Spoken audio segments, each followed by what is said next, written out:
So welcome everybody to the webinar that Clemens, Martin Wiener and me have the pleasure of hosting today. We have the task of introducing to you right now Professor Mei-Hsin Wang, who is holding a PhD in chemistry, so also has a chemical background, and is also a lawyer and doing extensive research in the field of intellectual property law. Also authored and edited some books on topics of monetizing intellectual property law, and has also an emphasis in a research in patent law, which of course makes it very interesting to hear from her on the topic that she's gonna speak today. So I mentioned the intersection that you're in between chemistry and also the legal teaching and research. I think right now you are a fellow at the Royal Society of Chemistry in London, and you're also teaching at National Linz University in Taiwan. Yes. And yeah, we also met at several conferences, especially at the CSL conferences. So we know that you're doing a lot of research in these areas at the intersection of technology and legal aspects. So we're very much looking forward to your presentation today, and I think that's enough of introduction. So I'm going to hand the floor over to you, and we're looking forward to your talk. Thank you very much. So now I'm sharing my presentation. Thank you for Professor Homar's kind introduction, and this is the photo of my university. We're very much hoping to establish the teaching, research, or student exchange later with your universities and your faculties. My university is top 3 tech university in Taiwan with some credit, as you can see. My research work was mainly in pattern monetization, teaching skills, how to analyze pattern, and to facilitate licensing, trading, enforcement of pattern, and also when after their graduation, when they work in the industry or on a law firm, they will have a skill and knowledge to support their clients for partnership, merger, acquisition, or some sophisticated skills on pattern lending, securitization, or tokenization. And I was the consultant for Korean government IP fund. So I am particularly familiar with the Korean Research Institute, for example, the CAST. And I would like to draw the attention, as you can see, for this is the top research institute, the KAST, Korean Advanced Institute of Science and Technology. You can see their pattern profile quality was pretty much good. But when you're looking into the value-wise, the good portion was very minimal. So that means there's a lot of effort to be improved. And then we look into the government-owned research institute, ITRI. They have many standard essential pattern, and they also have a lot of very presentable achievement on patent enforcement. But however, you see their patent profile until the B class is up to 75%. But for those value-wise, still have a lot of improvement. That means if by our human efforts, there's always a limitation. We can't have that much manpower to enforce pattern, monetization pattern. But if we have the modern technology, blockchain, AI, machine learning, that will certainly help. But in order to achieve this scenario, we need to encourage all the participants to join the and apply the new technology, for example, blockchain.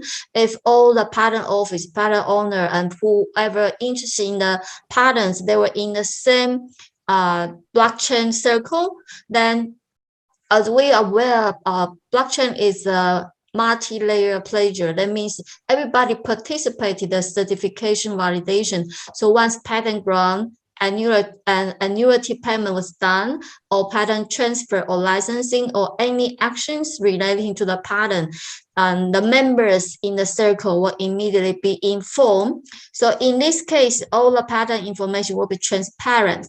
Now, transparent, that means when we're doing a business, you know who to deal, and you know who to talk, and we in the same platform, the validation, patent validation, and patent quality will also be identified by all the participants. So in this case, they will make it an easier place to cut down the cost and reduce the fee for patent monetization. We take the annual fee maintenance as an example. In old days, we have the software provider called CPA Global. But if your patent filing to how many countries, you have to pay the agency in each country and also pay the government fee. So in January, for example, the annual fee, you may have to pay 700 extra. But if every participants are all in the blockchain, then we cut off the middle agency fee. So that means the cost really cut down, and the time is also minimized because you immediately inform all participants. You don't have to contact one by one. So another point we mentioned about we're using AI and emerging technology. They will provide a better way for transact, because in old days, you need to find out who has the good patent and do the due diligence, and who is willing to sell or lease or licensing the patent. And both parties have to go through their internal process. So the expense is high, the time is consuming, but through the modern technology, it's very possible to cut down the cost and the timing. And also in old days, for those royalty collections, a lot of the fee were eaten up by the agencies. But if everybody were on the blockchain, in the same circle, same supply chain, then that would be easy. And then considering the patent quality and value-wise, there are many tools, and we have applied various tools. They were developed some of them developed in Europe, that requested by France, and we have some tools developed in Asia.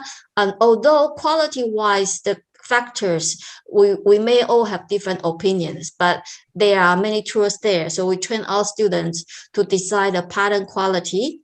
Value-wise, of course, it also requires human effort. If the patent owner diligently to enforce their patent, or if, for example, like Microsoft, they are very good at selling their products, so the value will be higher. So patent value and patent quality, we teach students how to identify the quality, but value-wise, we have to gather all the market information with a certain factor together to merge into the system. So we support company to classify their profile. So for example, this is one of the Taiwan leading chip manufacturer company, and we help them to grading their patents through quality-wise and value-wise. So they will support them how to manage their patent. And we also train our students. Some of them develop the software.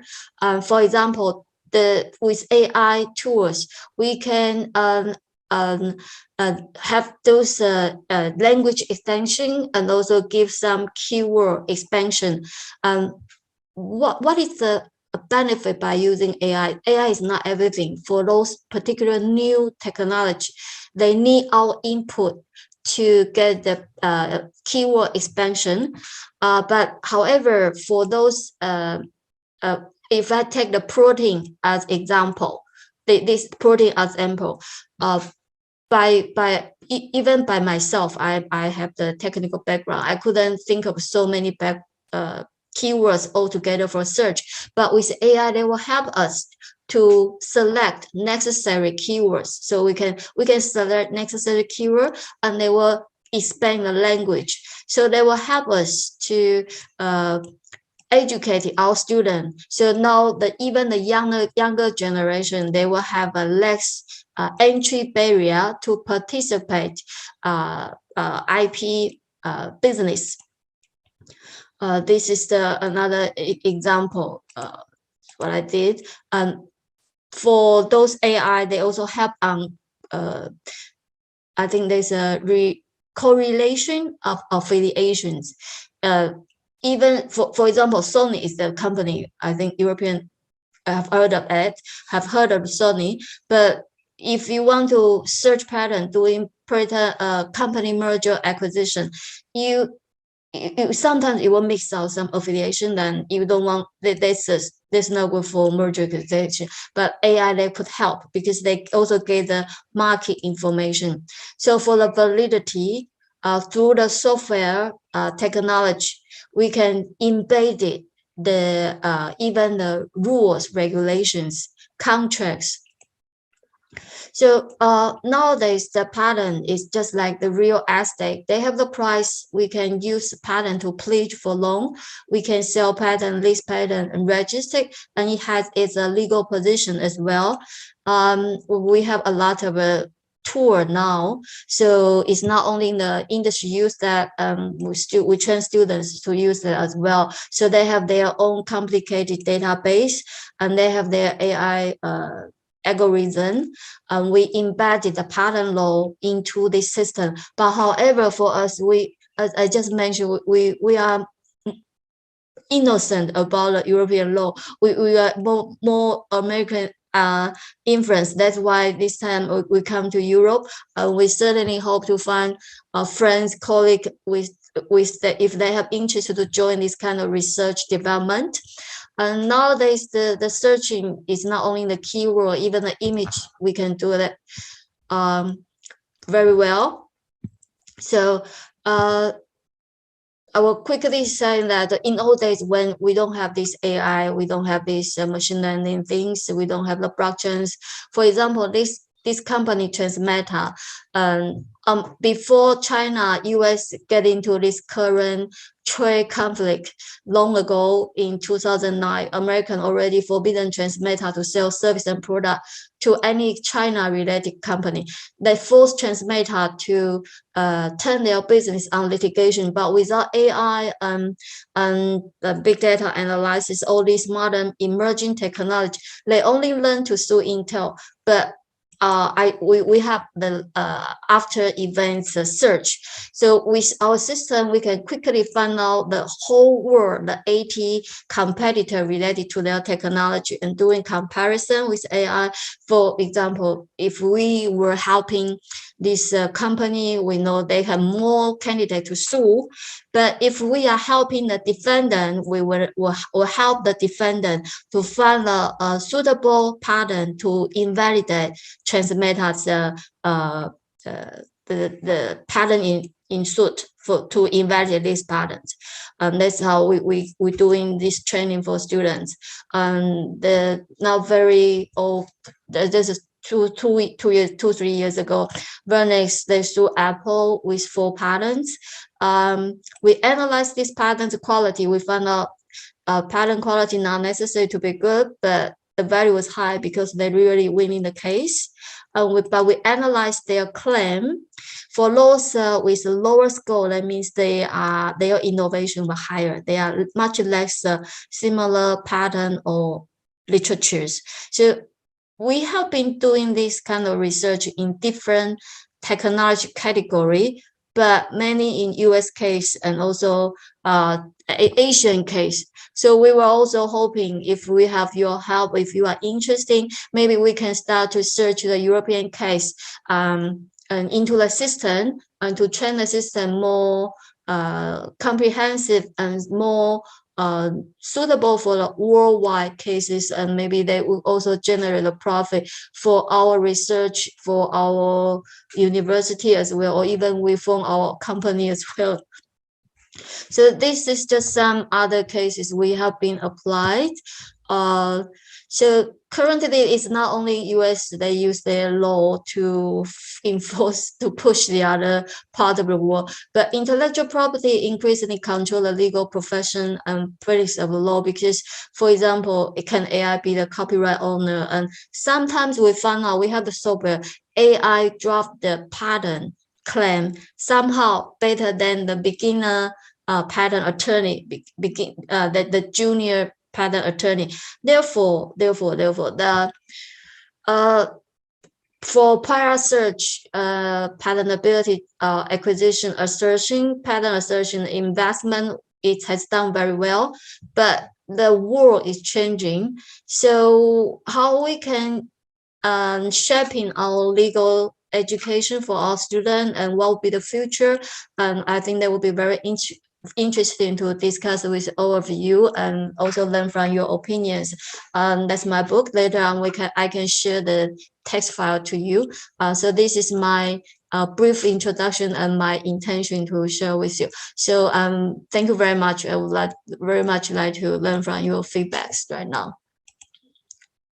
Okay.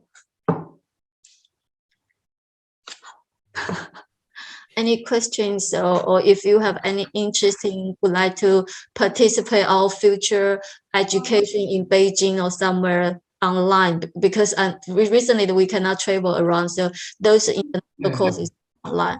Yeah.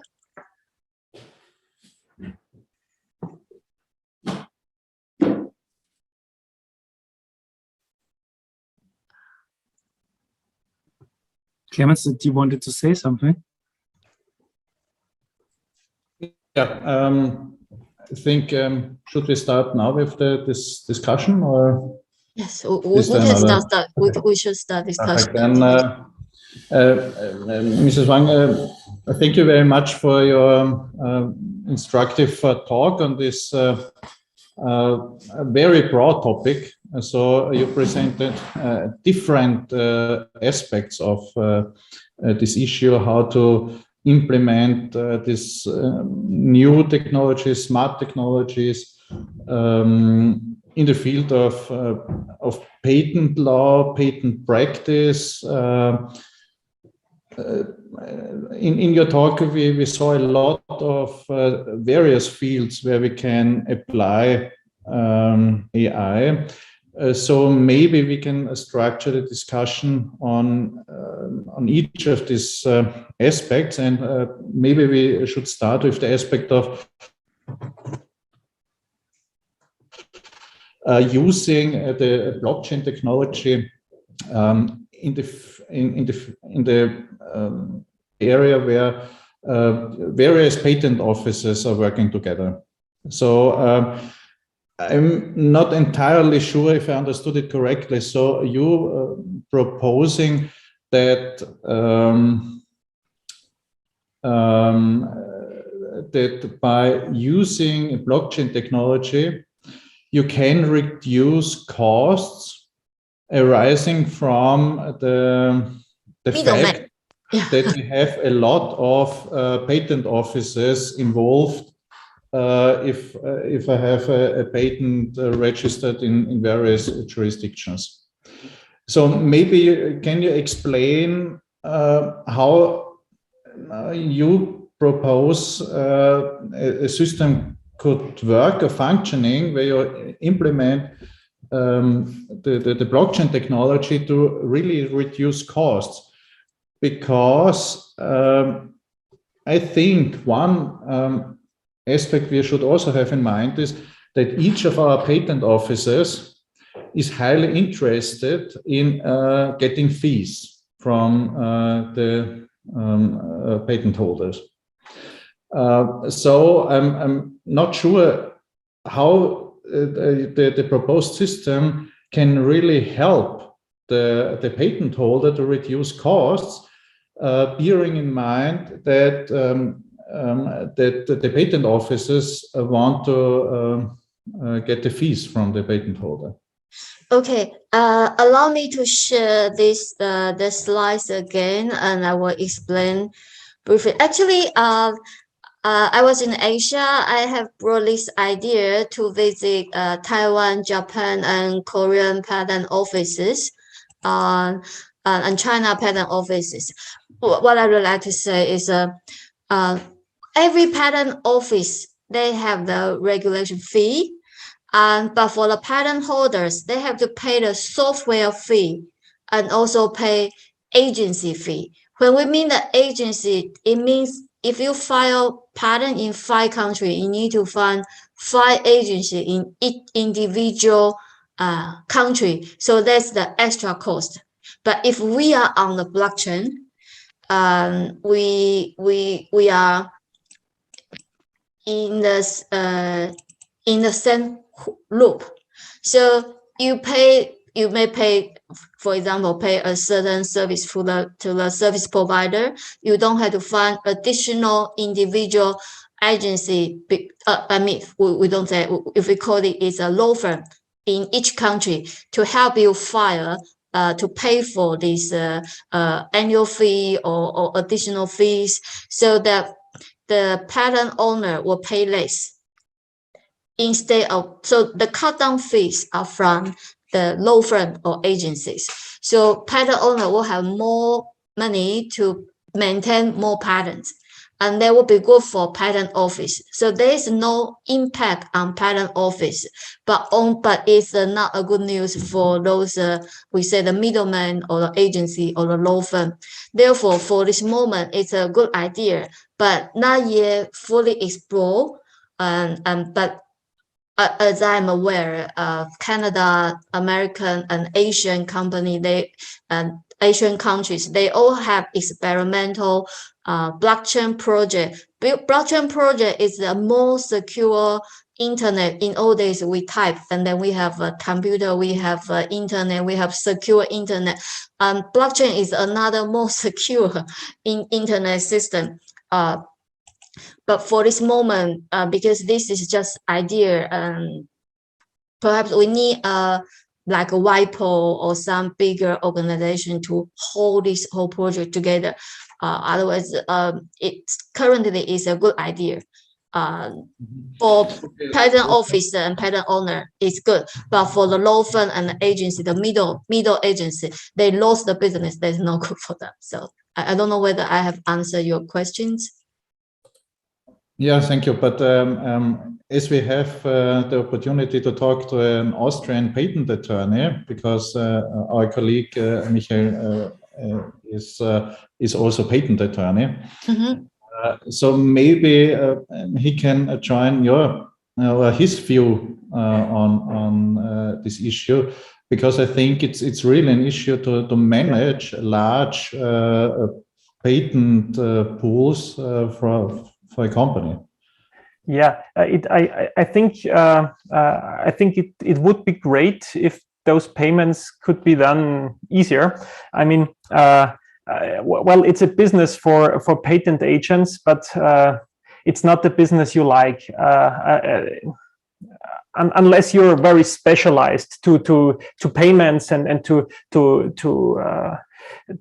ping clients for hey, do you want to pay your fee, and ask them and keep them informed. So it's a rather tedious task to do so, and I personally don't like it. I like to do the real stuff rather than collecting fees for the patent offices. So I mean, it might be a business for some colleagues, but for me it isn't. So I see this very neutral, and every method to simplify this would be nice.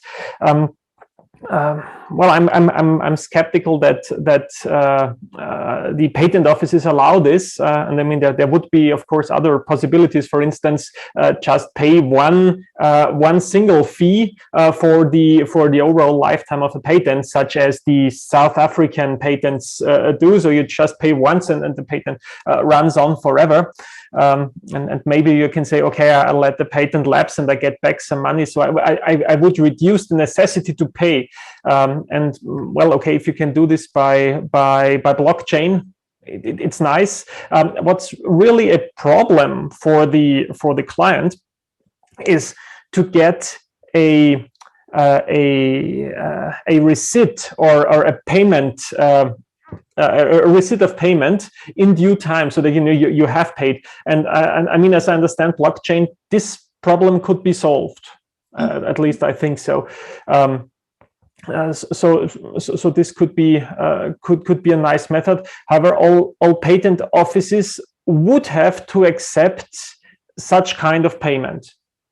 So I mean, there has to be some legal basis for a patent office to accept the payment in whatever way. And as far as I know, there is no European patent office that accepts Bitcoin or whatever you like, or the Bitcoin that the WIPO, for example, accepts.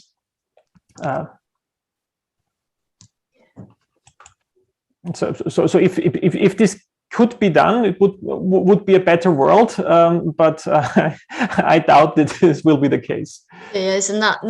It's just an idea for this moment. But because the meeting I only set for it's only 9 minutes 30 seconds left. So I want to do I need to set another meeting, or we can finish in 9 minutes for the discussion?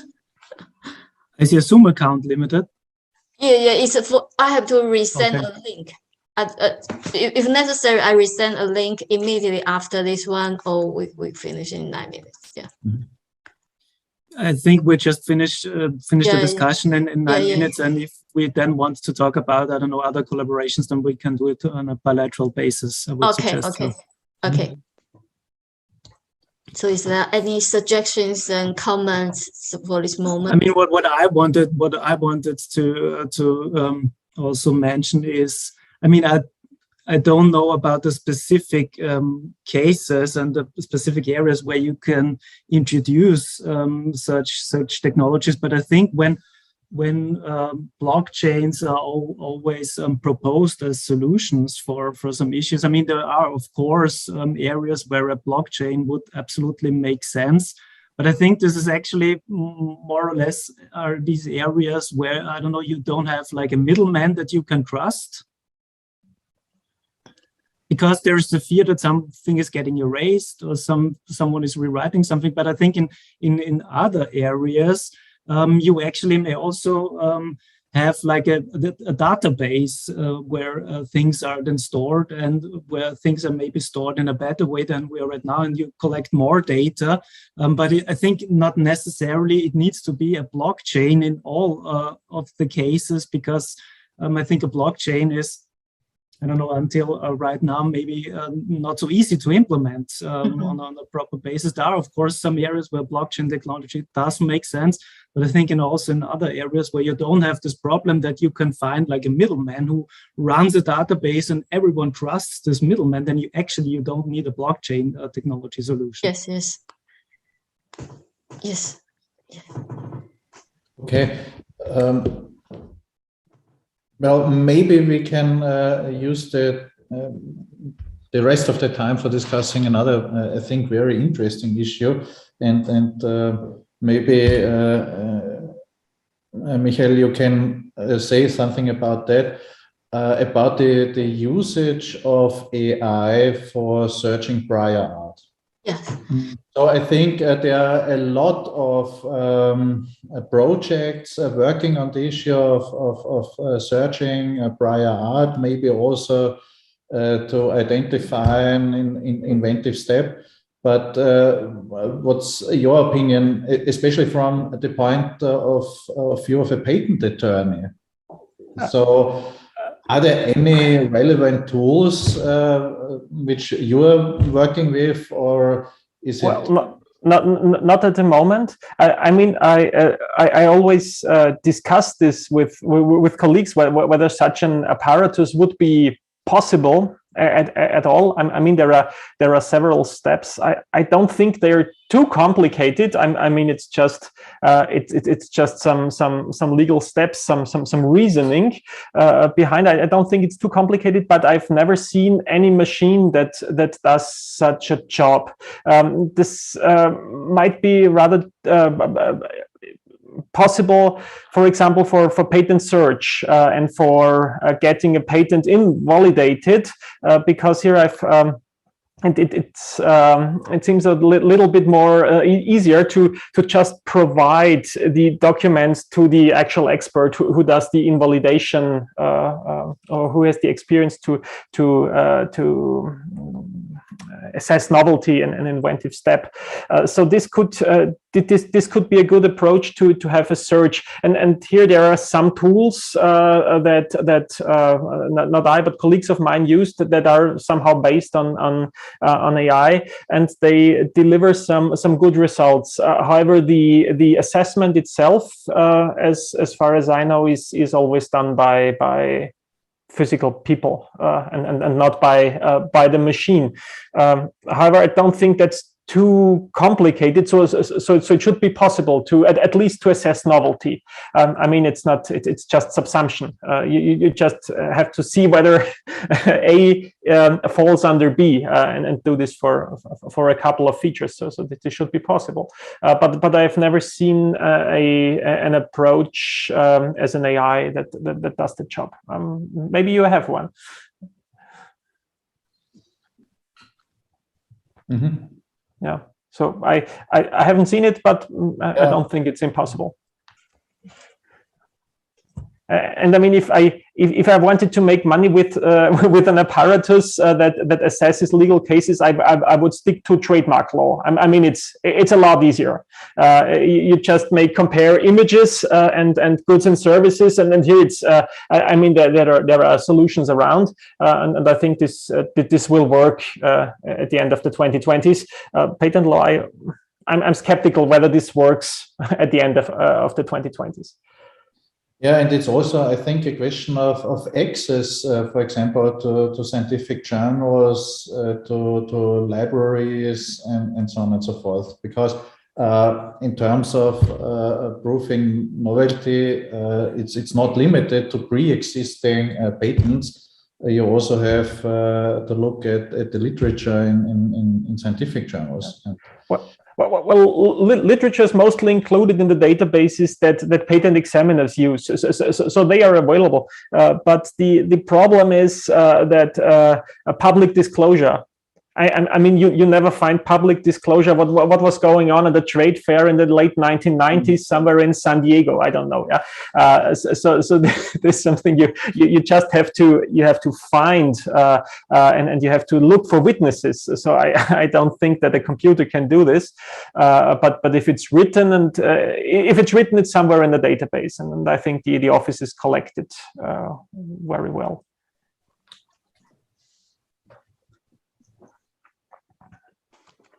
Okay. Interesting to see if this raises also the standard for obtaining a patent, if then also like the people who are working at the patent office and who are examining the applications are also having these tools available. So interesting to look at this in the coming years.